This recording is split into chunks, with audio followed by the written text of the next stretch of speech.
Hello, students. Today we are going to see model auxiliaries. Just like a helping verb, like an auxiliary verb, we have some model auxiliaries. Here we have two types of model auxiliaries. One is model, the another one is semi-model. Under model auxiliaries, we have nine model auxiliaries, and under semi-models, we have four models.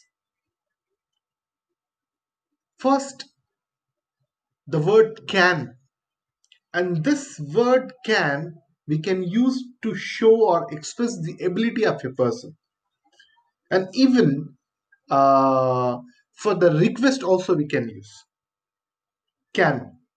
I can speak English. Permission. I can speak English. Permission. Can I go to the library? Request.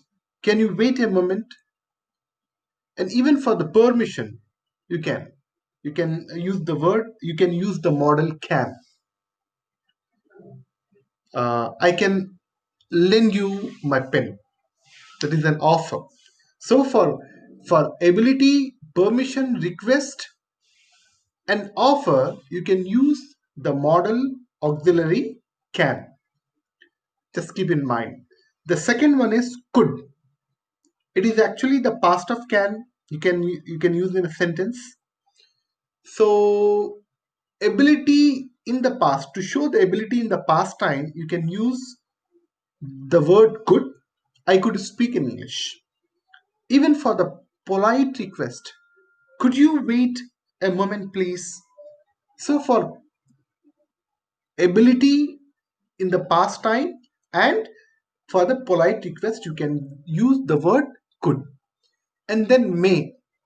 Here, may also you can use to express the possibility in a sentence, even for the permission. For example, for the possibility, it may rain today. For the permission, may I go to the cinema? And then might. Possibility. If the possibility is less, the percentage of possibility is less, then you can use the word might in the place of may. So it might rain today. It might rain today. And next one is the next word is must. Force, to give force in a sentence or to show the necessity, and even for the recommendation. For example, I must go to the supermarket today. It's a kind of compulsion with the force and necessity. On recommendation, you must read the new novel by Bhag. Or the force, you must take care of your parents, like that. And the next one is shall. Shall is a kind of model auxiliary word that you can use for the suggestion in a sentence. Shall I carry your bag? And then even the word should. Should you can use for advice and even for the obligation, a kind of duty. Advice. You should drive carefully on the highway. It's a kind of an advice.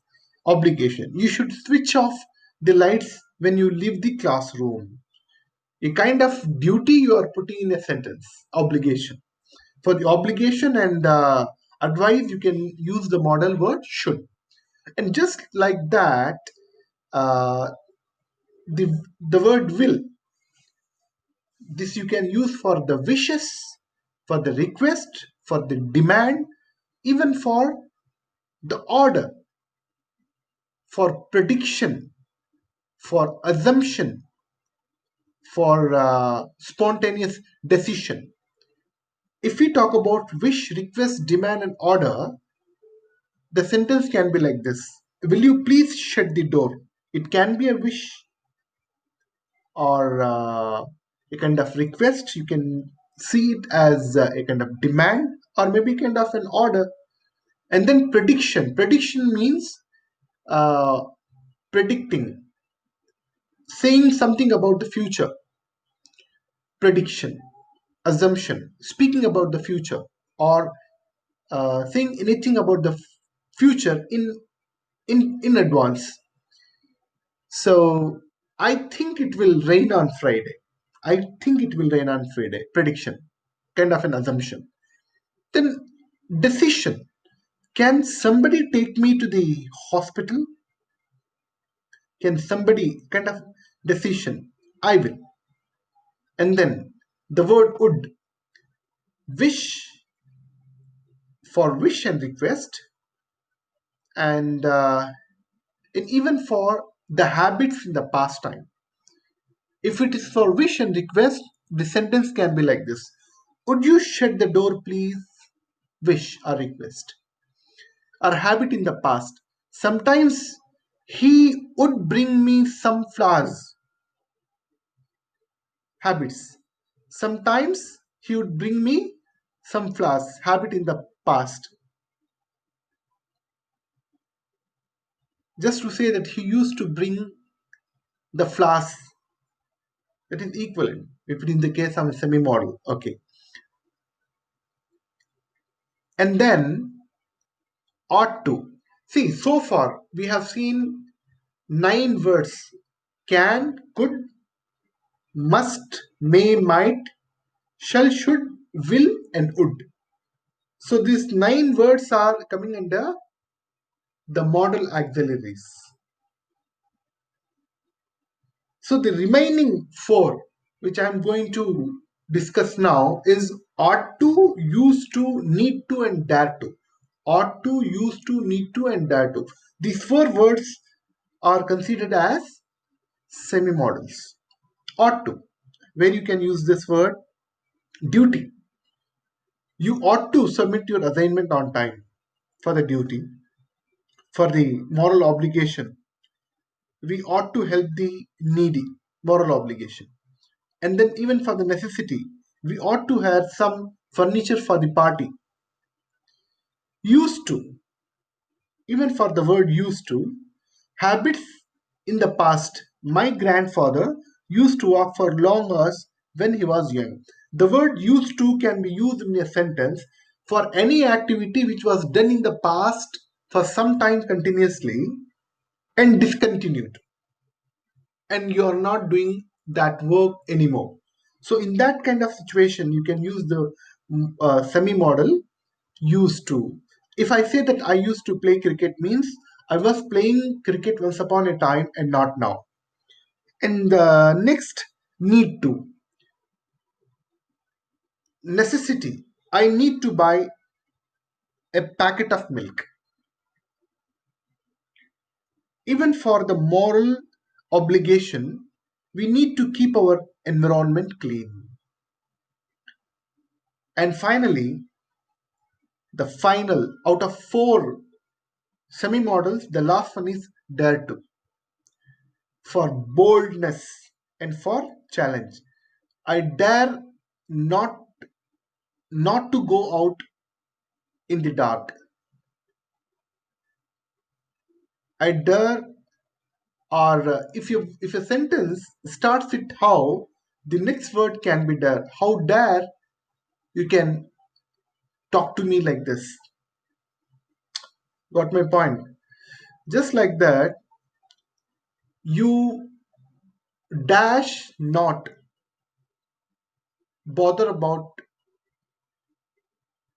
your results. You need not bother about your results. Just like that, if the word how comes in a sentence, the next word is supposed to be dare. Just keep in mind. And the last one is what? Challenge. How dare you enter my room? It's a kind of threatening call, and you are just putting a question, a kind of warning question to that person. How dare you enter my room? So, after the word how, the next word supposed to be the semi model dare to. Dare. So, the total words is 9 plus 4.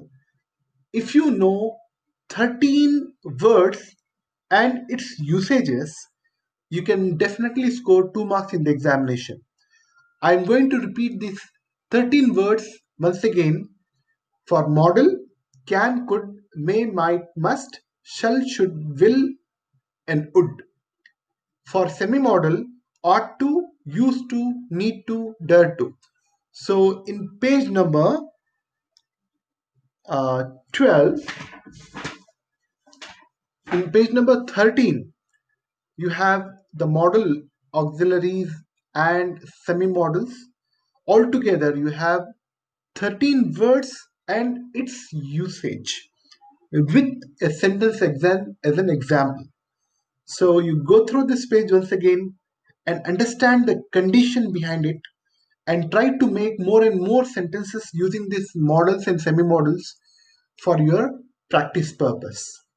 I hope you have understood what I have said in this session, and we shall see the new topic in next section. Thank you.